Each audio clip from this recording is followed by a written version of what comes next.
नमस्कार दोस्तों, आप सभी का स्वागत है बैंकर्स कीड़ा में। तो न्यू वैकेंसी देखने को मिल रही है आईबीपीएस क्लर्क में। यहाँ पर 10K प्लस वैकेंसीज हमको देखने को मिल रही हैं। आप वीडियो को लास्ट तक देखिए, जिसमें कि मैं सारा कुछ समझाऊंगा। जिन भी भाई लोगों ने बीओवी ऑफिस असिस्टेंट के लिए एग्ज़ाम फिल किया है, उसका एग्ज़ाम नहीं हो रहा है अभी तक, तो वो लोग इस वैकेंसी के लिए फिल कर सकते हैं। इसका नाम है आईबीपीएस क्लर्क। जो इसका ऑनलाइन रजिस्ट्रेशन है वो 1 अगस्त यानी कि आज से लेकर 21 अगस्त तक चलने वाला है। ठीक है। अगर हम इसकी प्रीलिम्स की बात करें तो प्रीलिम्स इसका अक्टूबर में शेड्यूल है। तो आपको अच्छा खासा यहाँ पर प्रिपरेशन का भी टाइम मिल रहा है। ठीक है, अभी 2 महीने हैं इसके, और अक्टूबर में भी पता नहीं कब होगा, स्टार्टिंग में होगा कि मिड में होगा। ठीक है, तो आपके पास अभी 2-2.5 महीने अच्छे खासे यहाँ पर हैं। फिर इसका जो रिजल्ट आना है प्रीलिम्स का, वो नवंबर में आएगा, एंड इसका जो मेंस होगा वो भी नवंबर में हो जाएगा। ठीक है। अब हम इसके बाद बात करते हैं इसके पार्टिसिपेट बैंक की। तो bank of Baroda, central bank, Indian overseas bank और ये काफ़ी सारे बैंक यहाँ पर पार्टिसिपेट कर रहे हैं। अगर हम इसकी स्केल ऑफ पे की बात करें तो बेसिक पे इसका 24,050 रहता है। जो आपकी इनहैंड सैलरी बनती है वो 45K के समथिंग आपकी यहाँ पर इनहैंड सैलरी बन जाती है। और इसका सब कुछ अलाउंसेस वगैरह, पर्क्स वगैरह मिला के हम यहाँ पर 48,000 सैलरी आप यहाँ पर एक्सपेक्ट कर सकते हैं। तो काफ़ी अच्छी सैलरी है।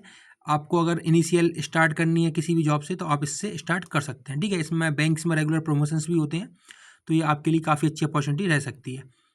अब हम बात करते हैं यहाँ पर एज लिमिट की। तो minimum 20 years and maximum 28 years वाले कैंडिडेट इसमें अप्लाई कर सकते हैं। जो आपकी एज काउंट होगी वो 2 अगस्त 1957 से पहले और 2005 के बाद में आपकी एज, मतलब आपका जो जन्म है वो नहीं होना चाहिए। ठीक है, बाकी जो एज रिलैक्सेशन है वो ओबीसी SC ST वालों के लिए यहाँ पर एज प्रिस्क्राइब्ड वे में दिया हुआ है।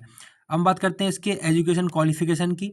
तो कोई भी डिग्री आपके पास है तो आप इसमें अप्लाई कर सकते हैं।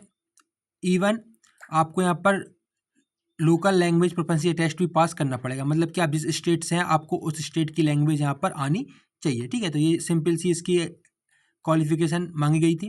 बाकी अगर हम एप्लीकेशन फ़ीस की बात करें तो SC ST कैंडिडेट के लिए 175 यहाँ पर रुपीज़ देना पड़ेगा, and general and OBC candidate के लिए 850 यहाँ पर फीस रखी गई है। अब थोड़ा सा हम देख लेते हैं इसमें। देखिए, प्रीलिम्स और मेंस में थोड़ा सा जो एग्ज़ाम का पैटर्न है वो भी चेंज हुआ है। तो प्रीलिम्स में आपका जैसा था वैसा ही है। इंग्लिश, मैथ और रीजनिंग आएगी। सारे मोड आपके इंग्लिश में रहेंगे। 30 क्वेश्चन रहते हैं इंग्लिश के, 35 रहते हैं रीजनिंग और मैथ के। ये सब कुछ सेम है। 20-20 मिनट का टाइम यहाँ पर दिया गया है। टोटल 1 घंटे का आपका पेपर होगा। जो मेन चीज़ यहाँ पर चेंज हुई है वो मेंस में चेंज हुई है।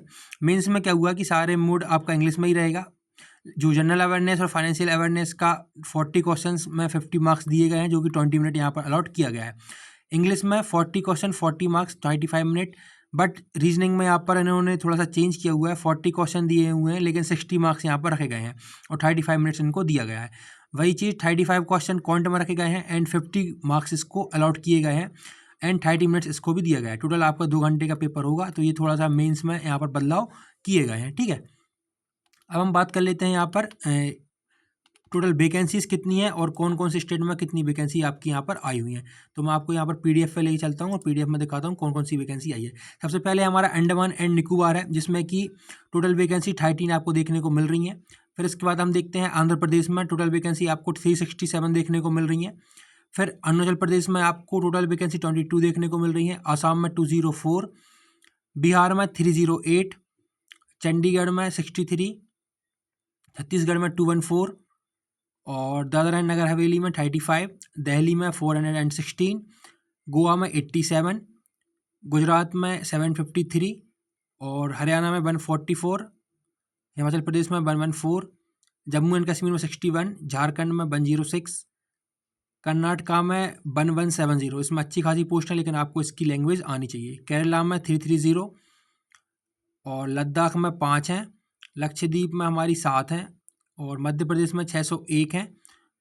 महाराष्ट्र में 117 है लेकिन आपको इसमें मराठी आनी चाहिए। ठीक है, मणिपुर में 31 है, मेघालय में 18, मिजोरम में 28, नागालैंड में 27, उड़ीसा में 249, पुडुचेरी में 19, पंजाब में 276, राजस्थान में 50, राजस्थान में 328 और यहाँ पर सिक्किम में 20, तमिलनाडु में 894, तेलंगाना में 261, त्रिपुरा में 32, उत्तर प्रदेश में हमारी 1315 वैकेंसी देखी जा रही है। सबसे ज़्यादा उत्तर प्रदेश में है, फिर उत्तराखंड में हमारी 102 है, वेस्ट बंगाल में 540 है। ठीक है, तो ये टोटल वैकेंसीज आप यहाँ पर दे सकते हैं। आप उसको अप्लाई कैसे करना है, IBPS की वेबसाइट पर जाइए, अप्लाई करने का आपको प्रोसीजर मिल जाएगा।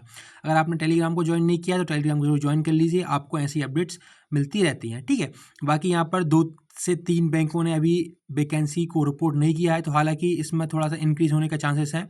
अभी 10 के ओवरऑल वैकेंसीज आपको देखने को मिल रही हैं, तो थोड़ा बहुत आपके यहाँ पर वैकेंसीज बढ़ सकती हैं।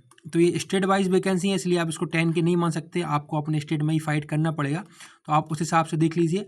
अगर आप दूसरे स्टेट से फॉर्म फिल करते हैं तो आप उसमें देखिए कि आपको उस स्टेट की लैंग्वेज आती है कि नहीं आती है, एंड आप उस स्टेट के कल्चर से अडेप्ट हो पाते हैं कि नहीं हो पाते हैं, क्योंकि बाद में आपको ट्रांसफर दूसरे स्टेट में नहीं मिलेगा।